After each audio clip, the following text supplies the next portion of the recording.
Assalamualaikum warahmatullahi wabarakatuh. Waalaikumsalam warahmatullahi wabarakatuh. Orangnya banyak, suaranya kurang kompak. Faqih ulangi sekali lagi. Assalamualaikum warahmatullahi wabarakatuh.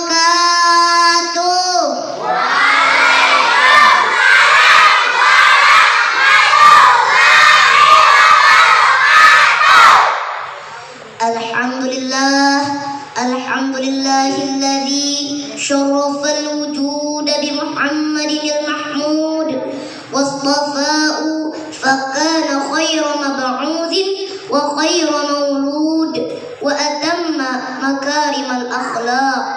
Amma ba'd. Yang terhormat Kepala Taman Pendidikan Al-Quran Al-Fitrah Ustazah Nur Hamidah, Ustazah Santriawan Santriawati TPA Al-Fitrah yang faqih sayangi, hadirin hadirat dan tamu undangan yang dirahmati Allah Subhanahu wa ta'ala. Yang pertama dan yang paling utama, marilah kita panjatkan puji dan syukur kehadirat Allah Subhanahu wa ta'ala yang telah menumpahkan curahan nikmat kepada kita semua. Salawat dan salam marilah kita sanjungkan ke pangkuan baginda alam, kepada Rasul sang pemimpin umat. Beliau adalah sang kekasih Allah, berpangkat Rasulullah, bertitel Habibullah, putra Abdullah, buah hati Aminah. Tak lain dan tak bukan Nabina Muhammad sallallahu alaihi wasallam. Hadirin rahimakumullah, sungguh merupakan kehormatan bagi faqih dapat bertemu, dapat bersilaturahmi dengan ustadz-ustadzah, santriawan santriawati TPA Al-Fitrah yang tampan, yang manis-manis bagaikan gula. Hadirin semuanya sehat? Sehat hadirin? Alhamdulillah. Semoga pertemuan kita pada acara Maulid hari ini mendapat keberkahan dari Allah Subhanahu wa ta'ala. Amin Allahumma Amin. Hadirin yang dimuliakan Allah Subhanahu wa ta'ala, bulan Maulid adalah bulan Rabiul Awal yang merupakan bulan kelahiran baginda Rasul Muhammad sallallahu alaihi wasallam, tepatnya hari Senin 12 Rabiul Awal tahun Gajah. Ketika Rasulullah sallallahu alaihi wasallam belum lagi dihadirkan oleh Allah ke dunia ini, maka alam semesta memuji akan kehadiran Rasulullah. Bahkan burung-burung yang terbang pun memuji dan memuja tatkala Rasulullah dilahirkan ke dunia ini.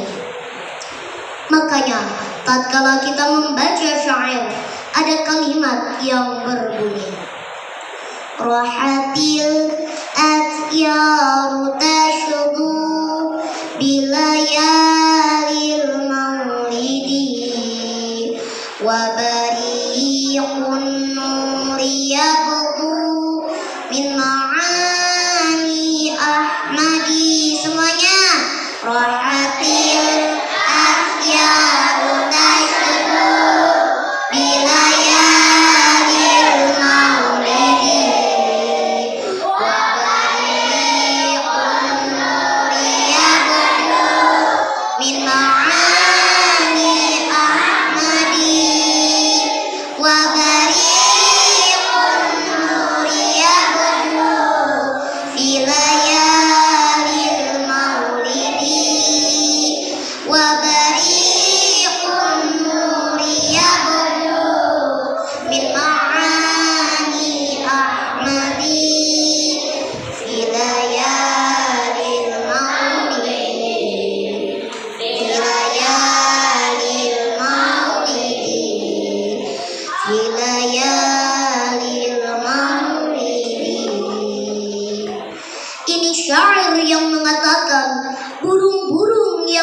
terbang tatkala Rasulullah dilahirkan ke dunia.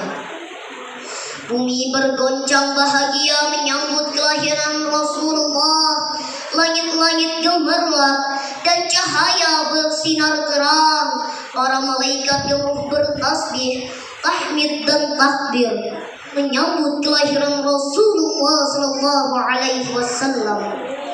Hadirin yang dirahmati Allah Subhanahu wa taala, meneladani akhlak kepemimpinan Rasulullah sallallahu alaihi wasallam adalah topik bahasan yang akan saya sampaikan pada kesempatan ini.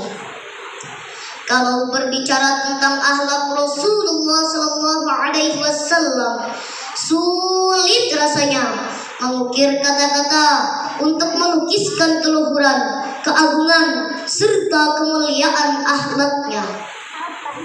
Beliau adalah sosok manusia yang tampan rupawan, sopan tutur katanya, santun perilakunya, hormat kepada yang tua, dan sayang kepada yang muda. Selama mengajak dan pantang mengejek, disayangi oleh kawan dan disegani oleh lawan. Betul hadirin? Betul. Rasulullah itu bukan hanya mencontohkan kepada umatnya, tetapi beliau juga merupakan percontohan dari Allah Subhanahu wa taala untuk seluruh umat manusia. Lalu, apa yang dapat kita contoh dari beliau? Jawabannya adalah sangat banyak. Di antaranya, Rasulullah SAW adalah satu-satunya pemimpin dunia dan pemimpin akhirat yang betul-betul cinta mati kepada umatnya. Dan cintanya Nabi kepada kita akan dibawa sampai tetes darah penghabisan. Sejarah membuktikan ketika Nabi Muhammad SAW menutup mata, siapa yang dia panggil di akhir hayatnya? Yang beliau katakan adalah ummati, ummati, ummati, umatku, umatku, umatku. Inilah yang saya maksud cinta mati kepada umatnya, bukan seperti pemimpin zaman sekarang yang cintanya cinta monyet. Kalau cintanya hilang, maka yang sisa tinggal Monyetnya. tinggal apa hadirin? Monyet. Apa ada pemimpin zaman sekarang yang kalau mau matinya, yang dia panggil rakyatku, rakyatku, rakyatku? Tidak ada hadirin. Satu-satunya pemimpin di dunia ini yang betul-betul rela berkorban untuk kita, bukan berpaling dari kita, hanyalah Rasulullah SAW. Saya buktikan dari suatu kisah yang dahsyat. Ketika beliau Mi'raj, sempat diperlihatkan surga oleh Allah Subhanahu wa taala. Lalu beliau masuk ke dalam surga. Kemudian beliau pun melihat keindahan-keindahan surga. Lalu apakah dengan melihat keindahan surga, lantas beliau terlena dan lupa terhadap nasib kita sebagai umatnya yang masih di bumi? Tidak hadirin. Nabi Muhammad SAW bergegas keluar dan ditanya oleh Allah Subhanahu wa taala, "Ya Muhammad, kenapa kau buru-buru keluar dari surga ini?" Lalu apa jawab Rasul? "Ya Allah, aku terbayang nasib umatku yang masih dulu, dan aku berjanji kepadamu, ya Allah, aku tidak akan mau masuk surga ini sebelum kau berjanji kepadamu, ya Allah, agar semua umatku dibawa ramai-ramai masuk surga ini." Inilah bukti cintanya Nabi kepada kita sebagai umatnya. Sudah masuk surga, yang dipikirkan adalah umatnya. Kalau pemimpin zaman sekarang baru diberi surga-surgaan, sudah lupa terhadap nasib rakyatnya. Betul apa tidak hadirin? Pantaslah kalau Allah Subhanahu wa taala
seorang pemimpin harus memiliki kekuatan intelijensi.